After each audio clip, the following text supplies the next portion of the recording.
伊藤菜子自从与父亲移居金陵，就没回过日本。原本叶晨还答应他，要在日本陪他看四季变化，没想到计划赶不上变化，伊藤菜子直接选择在金陵定了居。不过这件事叶晨一直记得，明天要去东京，下一时便打算跟菜子见一面，打个招呼。从悟道那天开始，伊藤菜子大多数时间都在香榭丽，这里环境清幽，适合一个人闭关感悟，同时也绝对安全且无人打扰。半山别墅全部清退回收之后，叶晨将其中一栋给了菜子，他几乎每日过来进修，晚上返回汤臣一品陪伴父亲伊藤雄彦。叶晨辞别了云如歌，便给菜子打去电话，得知他此时正在半山别墅，便立刻驱车前往。伊藤菜子得知叶晨要来，欢欣不已，穿着一身浅粉色的和服便来到院外等候。山上天气严寒，冷风吹着他的脸颊，使得他脸颊微微泛红，却又多了几分可爱。叶晨将车停下，见他的第一句话便是：这么冷的天，怎么穿这么少就出来了？菜子双手并于身前，向着微微躬身，开心地说道：叶晨君，好久不见。说完，才又笑嘻嘻地说道：房间里很暖和，出来片刻倒也不觉得冷，而且自从悟道之后，便感觉身体素质强了不少，想来身体已经无惧严寒了。叶晨点点头，笑道：主要今天降温，再看你穿这么单薄，潜意识担心你会冷，倒是忘了你已经悟道，这点严寒根本算不得什么了。菜子知道叶晨是关心自己，心中自是高兴与感动交织，于是羞涩一笑，赶紧道：叶晨君，请进屋坐坐吧，这里刚好有京都送来的茶。与菜子一同进到屋内，菜子已经将客厅装饰出了淡淡的日式风格，他邀叶晨榻榻米垫上坐下，随后便用日本茶道为叶晨沏茶。叶晨则关心地问他：菜子，这段时间修炼有没有什么进展？菜子认真道：感觉对灵气在体内游走的掌控稍有提升，但提升有限。叶晨笑道：修炼这种事情急不得，尤其灵气并不是一种单纯的力量，它更像是延伸出的一种全新感官，要熟练地操纵灵气，还要试着通过灵气去感知一切，不只是自己体内，还有周遭万物。菜子笑道：叶晨君说得对。菜子倒也不是非常着急，叶晨微微点头，对他说道：对了，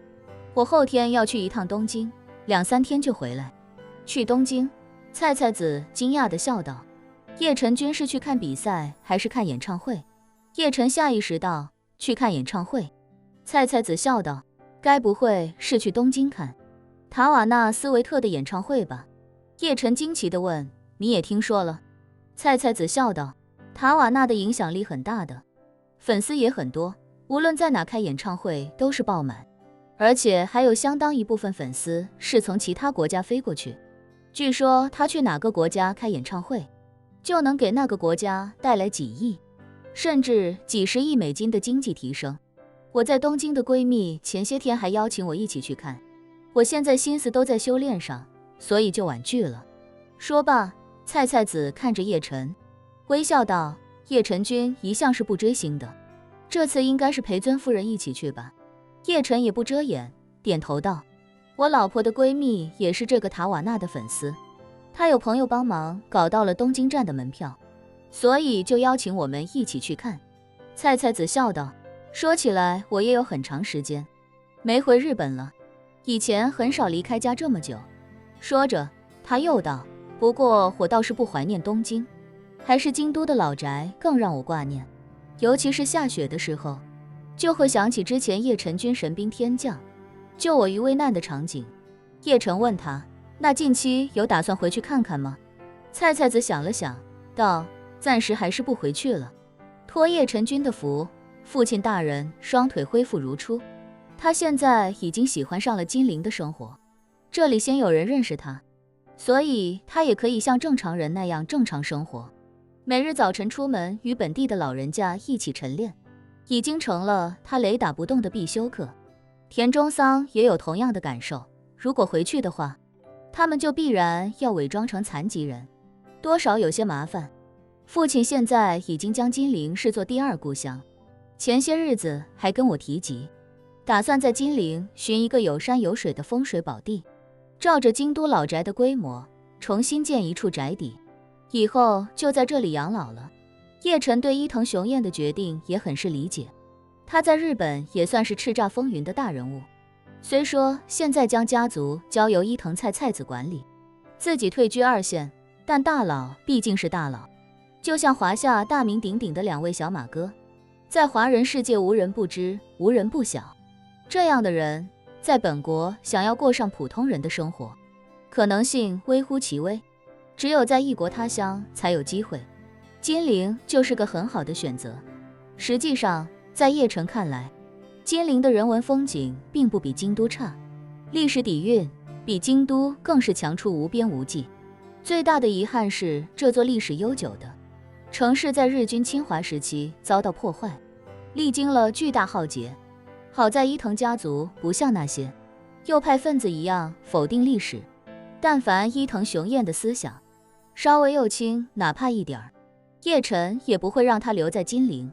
这时，叶晨忽然想起菜子，刚才问自己是看比赛还是看演唱会，于是便好奇地问道：菜子，你刚才问我是不是去比赛？东京有什么重要的赛事吗？菜子道：就是当初我与叶晨君相识的全球大学生散打比赛，今年的比赛由东京承办。说着，菜子又道：对了，傲雪这次也报名参赛了，他前几天还给我打电话，询问我为什么没有参赛。我告诉他自己已经放弃散打了，我还问他有没有把比赛的事情告诉叶晨君你，但他说听他父亲讲叶晨君你最近一直很忙，所以就没好意思给叶晨君你打电话。叶晨确实对散打比赛没有任何耳闻，自己也有日子没与秦傲雪联系了，秦刚联系也不算多，在九玄制药的帮助下，他的药材生意很红火，每天与魏亮接触较多，与自己接触倒是越来越少，所以自己对秦傲雪去东京打比赛的事情一无所知。叶晨问菜子，傲雪的赛程是怎么安排的？菜子道，比赛好像已经开打好几天了，场地在东京武道馆，如果没记错的话，明天晚上就是决赛了。叶晨又问，傲雪进决赛了吗？进了，菜子笑道，他进决赛还是很轻松的，不过我听说今年有个美国选手很厉害，是黑马来的，但具体情况没多了解，如果不出意外的话，傲雪应该会在决赛时跟他相遇。叶晨点点头道，我明天中午就飞东京了，到时去现场看他的比赛。